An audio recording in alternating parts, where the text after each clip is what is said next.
বন্ধুসকল welcome back to my another video. আজি অলপ খেতি পথাৰ চাব আহিছিলোঁ। এফালে জেগাখিনি চাবলৈ আহোঁতে দেখিলোঁ যে পুৰা হাতীয়ে খাই খতম কৰি থৈছে। গুণধান বাৰী পুৰা খাই খতম চেছ কৰি দিলে। মাকৈ খেতি চাওকচোন, গোটেই বাগান খাই খতম, বহুত দূৰ দূৰণিলৈকে গোটেই মাকৈখিনি খাই খতম। পুৰা হাতী, বনৰীয়া হাতী, জংগলী হাতী খাই চেছ কৰি দিলে। বিঘা বিঘা গুমধান খেতি, সেইফালেও আছে বিঘা বিঘা গুমধানৰ খেতি, চব খাই চেছ কৰি দিলে।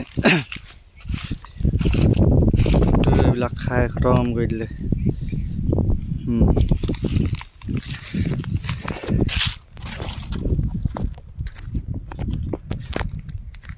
বিঘা বিঘা গুমধান খেতি, হাতী, জংগলী হাতী সোমাই, কিছুমান মানুহে ছিঙিলে, কিছুমান নিছিঙে। প্ৰথমতে হাতীয়ে খালে, হাতীয়ে ছিঙাৰ পিছত কিছুমান মানুহে ছিঙিলে।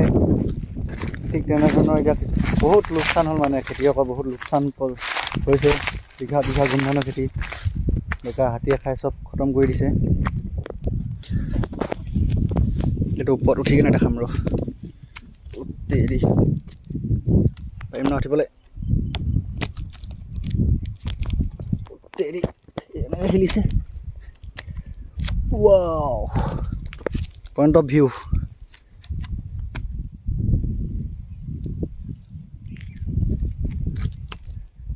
আহিছে দেখোন।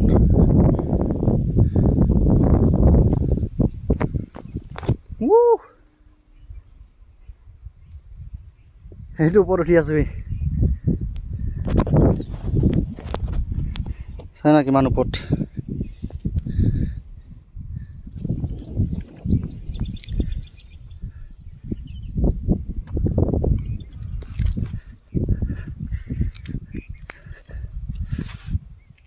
জেগাখিনি কি মজা লাগিছে। তাৰমানে প্ৰায় হাতীৰ উপদ্ৰৱত এই খেতিসমূহ প্ৰায় মানুহে লোকচান ভুগিবলগীয়া হয়। এনেকুৱা ইয়াত এইহেন জেগাত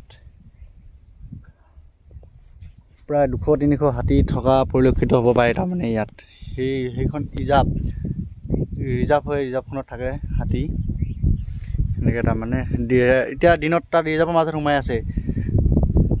সেইফালে ৰিজাৰ্ভখন আছে, দিনত ৰিজাৰ্ভৰ মাজত সোমাই থাকে। যেতিয়া ৰাতি হয়, ৰাতি মানে ঠিক তাৰমানে 3-4 বজাত, প্ৰায় 4টামান বজাত হাতীখিনি ওলাই আহিব। তাৰপৰা ওলাই আহি পূৰা ইয়াত উপদ্ৰৱ চলাব। সেইফালে যাব, সেইফালে গাঁও আছে, গাঁৱত খেতি, তাত উপদ্ৰৱ চলাব হাতীয়ে পূৰা।